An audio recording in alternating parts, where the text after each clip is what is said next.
a franchise is like an MBA or a business in box.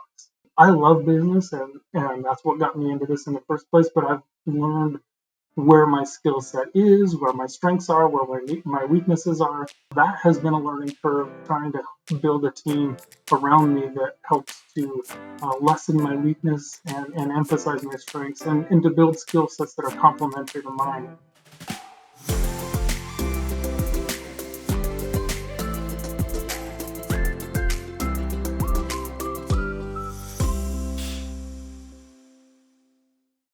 Welcome back to Kim Daly TV. My special guest for you today is probably one of, no offense to all of the candidates I've worked with in 20 years, but this guy is, my heart has gone out to him from the very first day that I met him. I don't know. I just had a sweet spot from the very first call.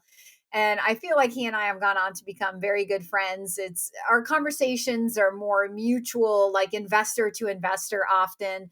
He's an incredibly smart investor. He's a wealth of knowledge. He's now a franchisee with Club Pilates. And I am so excited to introduce my followers to my GOAT. His name is Ryan Stieg from Billings, Montana. Ryan, welcome to Kim Daly TV.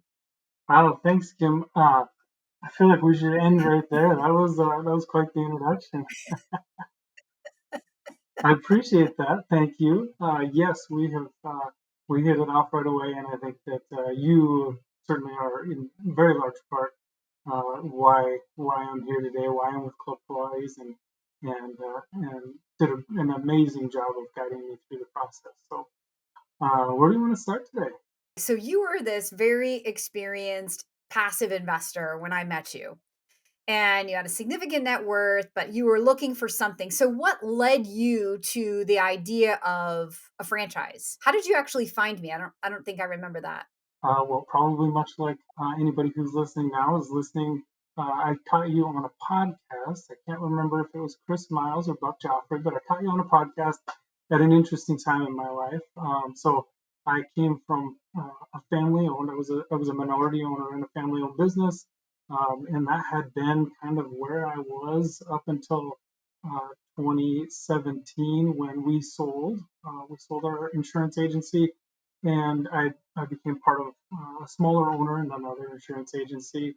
And it was at that time where I was just trying to think about the future. I had been a real estate investor since 2016, some single family residences and some real estate turnkey syndications. And I knew eventually that I wanted to transition into business ownership. Entrepreneurship was something that I always wanted to get involved in, stay involved in, and also build a bridge of income that would eventually help surpass my W-2 and become something that my family and I could rely on, as well as our real estate investments too. So along come 2020 and everything that happened in 2020, as we all are very familiar with. And I was listening to a podcast one summer day, and Kim Daly was on there. And so franchising had always been kind of in the back of my mind. And I thought, you know what, probably safer than a Google search. Let's talk to Kim and see what Kim has. And Wait a second. Was it safer than a Google search? Other than your wife, did I take the most amount of money out of your nest egg? we won't ask her for comment. We'll keep it safe there. So while you and I were having conversations, one of the driving forces was, yes, real estate did provide income, passive income, and that's something that I know and I'm comfortable with. But on the entrepreneurial side, what I wanted to do is accelerate that. And I know that business ownership has higher risk, but it also has the potential for higher reward too. And so I wanted to scratch that entrepreneurial bug. And through my conversations with you, I found that this was a path that could help provide an exit from a W-2, as well as some income and a business opportunity that I could get behind and really hone my skills on. So And so from insurance to Pilates is such an obvious leap. I mean, we don't actually have to stop and talk about why Club Pilates was your dream franchise, but just to humor the audience, let's just talk a little bit about the yeah, characteristics of Club Pilates? Like, what made you say, "Oh, yeah, my future is in That Pilates?" oddly enough, that's not the first time I've been asked how that bridge actually happened. So, yes, so Pilates, I had never done Pilates. I'd heard the name, heard the word, but I'd done fitness. And so part of your investigation is, what's in your background? What are your interests? What drives you? What motivates you? And so of all the opportunities that we looked at, I knew that fitness was something that was important to my family and had helped change me personally and physically, as well as matching up with a business opportunity with a franchisor who could provide support, who had a successful model, and who I saw a demographic need in our community. So, no, it wasn't the day one. Hey, that's exactly what I was looking for, as some might understand, as some might ask, but it was where I landed, and so I have uh, I am now a Club Pilates franchise owner, and I am involved as a member. And Kim, you and I haven't even talked about that. I've actually become a certified instructor as well. So Wow. now I am way outside of my comfort zone in helping out the studio any way possible. Like, one thing I found out early is that was the one thing that I could not help out in all my jobs in the past. I could help out whenever, wherever. I might not be great at it, but I could help out. But becoming certified was something that was a barrier for me to be able to help out our studio as needed. So That's like a 500-hour course or something, isn't it, it's Ryan? That's a pretty lengthy there are a lot of hours course. involved. That is absolutely correct. That is absolutely correct. In fact, I taught 2 classes this morning too. So I am widening my skill set as we speak. So Okay, so not only are you financially fitter, but now you're actually fitter. that's right. Your fitness is better because of me. Well, okay, I'll take a bow. That was an unintended, I guess, blessing. Right. Okay, Right. so you opened your Club Pilates last about a Yep. year ago. You're coming up on your 1 year anniversary, which is why I wanted to have you back in the studio or have you in the studio to share your journey. So it's we're in 2022 at the time of this recording, and the world, he's in Montana. Maybe it's not a California in terms of how it responded to the pandemic, but there's still that worry, I'm sure, when you were opening, like, oh my God, are people going to come? And so what has your experience been like in this first year of business ownership? Uh, learning. Lear- learning myself as a business owner. I had been in business ownership, been in management, but as I came into the family agency, I came into an established business, and I was able to fit my skill set in to where it was needed. But now this is, and I'm sure that term has been out there 1,000 times, but a franchise is like an MBA or a business in box. And so I love business, and that's what got me into this in the first place. But I've learned where my skill set is, where my strengths are, where my weaknesses are. And so that has been a learning curve, is just really trying to build a team around me that helps to lessen my weakness and emphasize my strengths, and to build skill sets that are complementary to mine. So I've learned a lot about myself, and I've also learned that while business is business, there are so many different aspects of a totally different industry that I have no idea about. The cyclical aspect of fitness versus insurance, and how to build a team and how to build a community, and some of those things that we're learning along the way. But it's been an enjoyable ride. It's been I won't tell you it's not without stress, but it has been an enjoyable ride, and a learning curve that has really helped me grow, and also been a fun experience along the way. It's a great and valuable point, when you invest in a business, even a business that is really intended to be semi-absent as Club Pilates is, there's this huge learning curve. You said it all. You're learning a new business, right? And you're learning how to become a business owner with a startup business. So when we talk about, like, if I interview people that say, oh, I bought this semi-absentee business, but it's not really semi-absent, it's not that the business can't be manager run. I think it's just that the learning curve is so big that it takes up a lot of time in the beginning to sort of get up and feel competent that you can keep all the balls in the air Yeah, effectively and be successful. And that's basically what you're saying, absolutely, right, Ryan? absolutely. Yep, you know it. Yeah. So, okay. So, the Club Pilates, for those people out there listening, Club Pilates is one modality under one of the largest fitness franchisors in the world called Exponential Fitness. And so, a big blessing to this brand is, I mean, you can get up to speed with one brand like Pilates and open a couple of locations and then come back and buy the boxing brand or buy a yoga brand or buy different modalities and kind of like share your membership across. And I know when we were working together, Ryan, because you live in a smaller market, it really wasn't possible to do multiple units, I think, of Pilates in your area, Right. correct? It was sort of like it was going to be a single Yeah. modality. So now that you've got a year under your belt, and not that like that makes everything great. It's the first foundational year. But do you still talk or think about, well, maybe one day I'm going to add on another fitness modality? Or do you think one location of fitness is enough for you? If we were maybe a couple months down the road, and through our first year, I might be able to answer that question with a little more clarity. But I think right now my focus is to maximize the efficiency in this studio. We want to have it down to a well-oiled machine where we know every tweak that needs to happen to make the business work to max capacity and maximum efficiency before we would add add a second. I've talked to Yeah. other Club Pilates franchisees, and they make the analogy of kind of like having a second child. Like, one is work, two is a whole lot more work than just one, and three, it gets a little easier. So I need to get to the comfort level of being able to add a second and knowing how much work that would be, to expand. But the goal right now is really just to make sure that we are doing the best job that we can with a single studio, and then kind of take a look at what the opportunities are from there. How has this real experience compared to your like imagined experience when we were exploring and you were thinking about being a franchisee?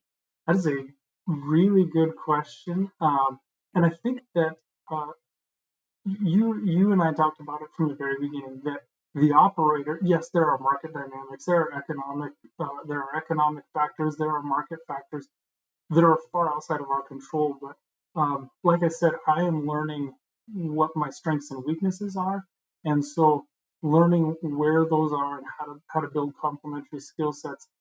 It certainly has taken a lot of time. I probably underestimated the time that it would take, and that might be something that's on me, wanting to make sure that we're giving it the best shot that we can. Um, but I think I underestimated the time a little bit and the learning curve. One thing that Exponential does really well is there is an abundance of information to help you learn it all. But and I almost Mhm. feel like even still a year in, there are days that still feel like we're drinking from a fire hose. It certainly felt like that day one, and for a long, long time. But I really enjoyed the process, even up till now. We talk about an MBA in a box. I'm learning marketing, sales, HR, all the stuff that I had somewhat of a background in, but I've really enjoyed learning all those aspects, from site development and real estate to construction and build out and building a team and hiring and finding sales associates, then selling, working with members. So it's been a fascinating experience, for me, and so I've enjoyed the process so far. And do you feel like the franchisor has met your needs? Have they even exceeded your expectation in terms of that level of support? Yeah, in fact, we still have, and once you pass your grand opening, so that's a major mile marker, is a soft opening, or excuse me, your pre-sale and then a grand opening.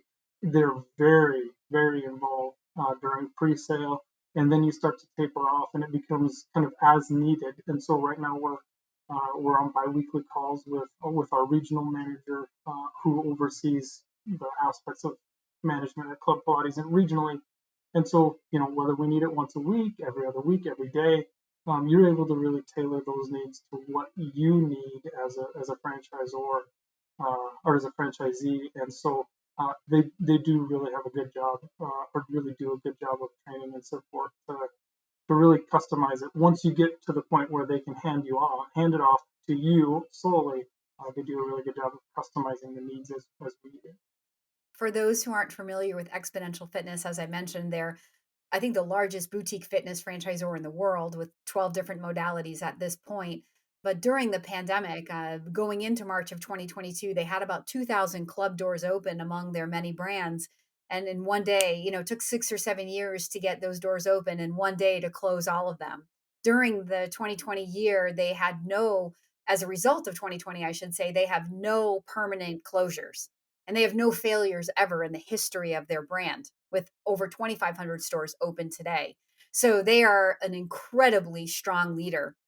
In fact, if you've been here on Kim Daly, you've seen the president of Exponential, Lance Freeman. He's been on here a couple of times in his daily double here in the studio. I love to brag that I'm the number one consultant in the world, placing people into Expo brands.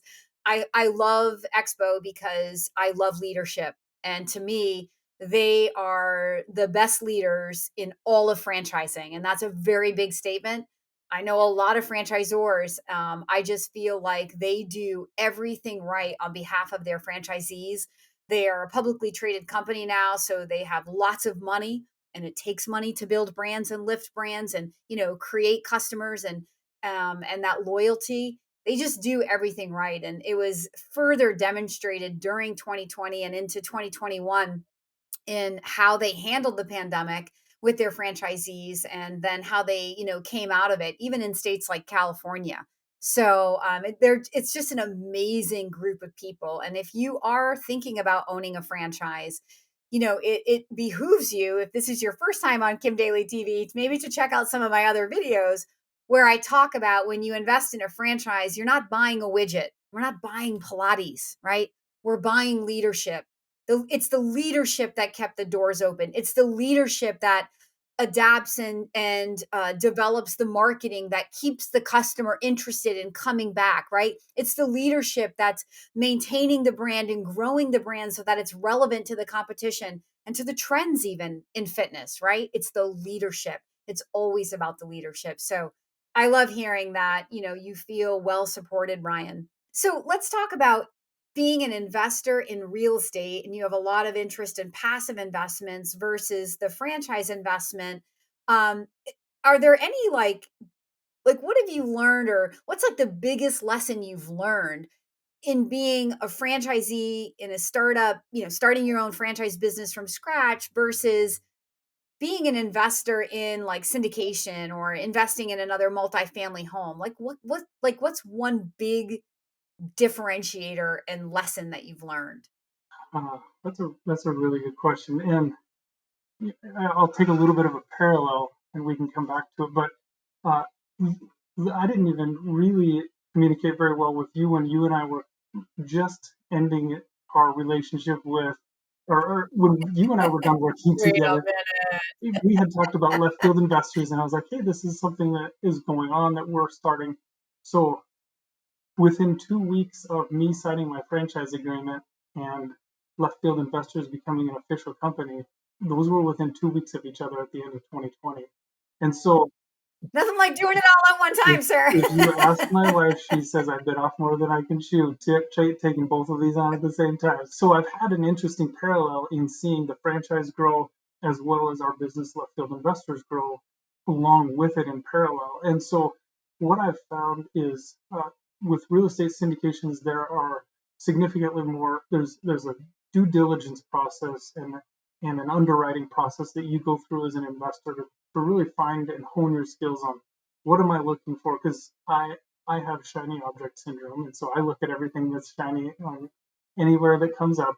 So really honing your skills and being able to prioritize and identify. So as a passive investor, you're looking at opportunities and making sure that you're staying true to yourself as to what you're looking for, what the opportunity presents, and then you're doing your own level of due diligence to make sure that that deal and that market and that sponsor are what you can put your faith in or your investment.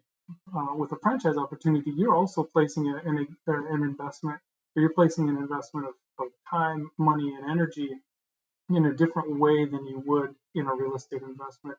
It is, after you hand off your investment, a much more hands-off process. But the level of control and the level of your own personality, your own skill set, and your own flair that you can add to the franchise with support. And that's one thing I've got a lot of questions about is why not start from scratch? Why not do this? So the level of control with your time, money, and energy that you have at the franchise with support is significantly different. And that's one thing that I've had an interesting parallel to see both of those things happen at the same time and watching those develop and seeing how we build and how our team has built Club Pilates to what it is today and what it means to our community. It's local to me. It's about 7 minutes from my house. And so to see the impact that it's had on our community in a positive way and to build that community of people who now have the Pilates text crew or the Pilates morning coffee crew, it's really interesting to see that happen live with the business that started between you and I and conversations that started about 2 years ago today. So there are two different types of investment that act similarly in what you're looking to achieve with them, but your level of involvement of time, money, and energy and impact is what's different. Can you imagine starting a business from scratch? Knowing like all the ready-made tools that you had from Exponential to launch this brand, and think about like you wouldn't even have all of that. So the learning curve like magnified or like times 100. Yes. And another parallel. So Left Field Investors was started from scratch. Just 5 guys with an idea that also started at the same time I started Club Pilates. And as both businesses grew, the ability for me to say, okay, I don't know, real estate development. I understand real estate, but from a ground up development and how to build a studio that's custom fit, I would not have known, and I'd have made so many more mistakes. Where I can go to the construction and development team at Club Pilates, and we can go, okay, this space fits or it doesn't fit. Here's a test fit. Who, by the way, they've done this like 900 Yes, times. and you don't second. It's your first time, it's their like Yes, 900th and time. you don't second guess them because they know the recipe. You're not trying to add different spices and different ingredients. They know the recipe, they know what works. And so you have that process, whereas we built Left Field Investors from the ground up, and we kind of use the catchphrase, we're 5 guys just trying to figure stuff out. And so as we get to different levels of software needs, we have to figure that out. As we get to different levels of do we need to hire, do we not need to hire, do we need to outsource? We need to figure that stuff out. Whereas in a franchise opportunity, you have answers. You can develop your own flair for it, but you have answers. They've been down this road a million times, and you have answers for those things. As a startup, you're figuring all of it out on your own, right there, live and in person, in front of your members or clients, whatever you have. You're figuring it out on the fly. Where with a franchise opportunity, you have so much more support and someone who's been down that road who can help you out. Ryan, you're just a wealth of information. I'm going to leave you with this. So, about a week ago, I interviewed a Stretch Lab franchisee. That's another brand under the Exponential brand. This will just hopefully be that daily dose of inspiration for you. So that interview will be live here on Kim Daly TV very quickly. But that franchisee was franchisee numero uno for the pioneering brand at the time, Stretch Lab, 4 years ago. Yes, and he sent me an email, Ryan, and he said, if you had asked me 2 years ago if I had made the right decision, I would have said absolutely not. But at the 4 year mark, I'm 100% sure I made the right decision. And I said, "Oh, Dave, don't say anything further. Let's turn the camera on and record this conversation because this is going to be a doozy."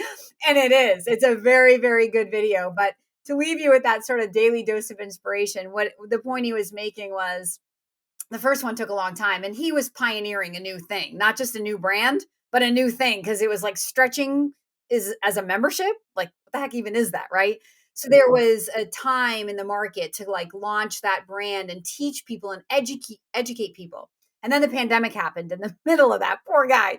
So then he opened his second studio before the first studio was even cash flowing positively, which everybody said he was crazy, but he was like, yeah, but how can I know if this is like good or bad unless I can judge it against something else? Like, is it my market? Is it the location? Is it right? Until I have two that I can kind of like compare and contrast. And so at 2 years, he had two studios open. And after the end of the video, he said to me off camera, he said, I went into this hoping that the business would cover 60% of my living costs for the foreseeable future. And that way, 40% could come from other investments or my savings. And at the 2 year mark, I was 100% funding both locations and my life. So, okay. But there was a pandemic in the middle of that. Okay, guys. So no panic. 4 years later, all three locations are now up and running. And it is 100% supporting his life and then some. And most importantly, he's now living the life as a semi-absentee owner. Like 3 days after his third studio opened, he took off for 12 days and was on vacation because he's got people and he's got systems and they know what to do. I asked him a question and he said, I'm not sure I can answer that. I might have to get my manager because and I said, how much time do you spend in the studio today? He said, including the time I go in to get stretched. I said, no. He said, an hour and a half a week, probably. And I said, per studio? He said, no, for all three. So it was such a great conversation to capture on video. And, it's the benefit of time, right? So if I had interviewed him at 2 years, it might have been a very different video than interviewing him at 4 years. And it's not to say it takes 4 years. So if you're listening to this, go, oh my God, I don't have 4 years. There were extenuating circumstances in there, a pioneering brand, a pioneering thing, and a pandemic, right? So there's that, but it's stepping back and being able to say, this is why I did it. I'm here now. I'm achieving that. I'm living the dream. I have the freedom, flexibility, control, 100%, and then some of the income I was hoping for. And I hope that if we capture a second recording with you, if you become a daily double for me, Ryan Stieg, in a couple of years, that you're standing in that exact position and you're ready to say, oh, I not only am thinking about owning a second one, I already am. Yes, and I can see that. And that's absolutely true. One of the things that's funny is we're now seeing too. Summer is so cyclical. Everybody's outside, so we saw that summer cycle, and that was one of the learning curves we had, is learning that cycle. And now, almost as soon as school started, our membership count is coming back up. Our classes are full and oversubscribed, and so we're seeing this is our first transition through that cycle. So, like you said, understanding where you are in that business cycle and understanding what the long-term projection is, it's absolutely true. You're right. It takes time. It's not a eat today, a kill today, eat today mentality when you're a business owner. And the first year, it's sort of like being a new parent, right? You got to go through the year of firsts, right, before you fully relax. But when you have the year of first with your second baby, it's a lot different. You're not running to the doctor every time the kid has a stuffy nose, right? And as you get to 3 and 4, right, like you're not even running to the doctor. You're like, he'll be fine. Meanwhile, he's got 103 temperature. Right? So, I mean, it's just the time and experience or the main ingredients to success in anything, and it's absolutely going to be true. And I am 1,000% sure, Ryan, that you are going to have an amazing run with Club Pilates and maybe other exponential brands or even other franchises if you come back to me, if I'm blessed to be your I consultant wouldn't go again. anywhere else. I just really I love you, and I am so grateful for my business, for the opportunity to meet amazing humans like you and to develop this friendship, about franchising, about investing, just person to person, I just think you're an amazing person, and I feel blessed that you came on to share your story, and I hope the people who are watching this video also have enjoyed it a lot because you are a wealth of And I information. appreciate that, Kim. I really do. And like I've said before, and why we had you on the podcast with Left Field Investors, and I know I had a second opportunity with Buck. I vouch for you every day of the week. So if anybody needs to reach out to ask what it's like to work with Kim, feel free. For anyone who this conversation has inspired to learn more about Club Pilates or any franchise, if you're just ready to begin your journey to consider the opportunity to become a franchise owner, you know that I want to be your daily coach. Please follow the email on the screen or email me directly at inquire@kimdaly.tv. That's inquire@kimdaly.tv. And until next time, my name is Kim Daly, and I want to be your daily coach.